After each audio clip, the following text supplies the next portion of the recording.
தொழிலாளர் தின விடுமுறையில் சேலம் மாவட்டத்தில் உள்ள மலைவாசலமான ஏற்காடு படகு இல்லத்தில் சுற்றுலா பயணிகள் குவிந்திருக்கிறார்கள். கூடுதல் விவரங்களோடு இணைக்கிறார் செய்தியாளர் கோகுல். விவரங்கள்.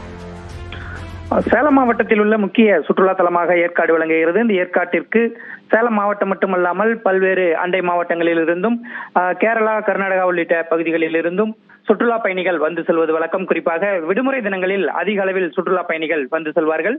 கடந்த சில நாட்களாகவே வேலை நாட்கள் என்பதனால் சுற்றுலா தலத்திற்கு கூட்டம் குறைவாக இருந்த நிலையில் இன்று தொழிலாளர் தினத்தையொட்டி விடுமுறை அளிக்கப்பட்டிருப்பதனாலும் நாளை மறுநாள் 2 நாட்கள் தொடர் விடுமுறை வரும் காரணத்தினாலும் இன்று காலை முதலே ஏற்காட்டிற்கு சுற்றுலா பயணிகளுடைய வருகை அதிகரித்து காணப்படுகிறது. ஏற்காட்டில் இருக்கக்கூடிய முக்கிய அந்த காட்சி முனைகள் மற்றும் அங்கு இருக்கக்கூடிய சேர்வராயன் கோயில், அண்ணா பூங்கா உள்ளிட்ட பல்வேறு பகுதிகளுக்கு சென்று சுற்றுலா பயணிகள் அந்த காட்சிகளை கண்டு மகிழ்ந்து வருகிறார்கள். மிக குறிப்பாக ஏற்காட்டில் இருக்கக்கூடிய படகு இல்லத்தில் அதிகப்படியான கூட்டம் குவிந்து காணப்படுகிறது. இங்கு மிக நீண்ட நேரம் அந்த நுழைவுச்சீட்டை வாங்கி கொண்டு காத்திருந்து படகு சவாரி செய்யும் சூழல் ஏற்பட்டிருக்கிறது.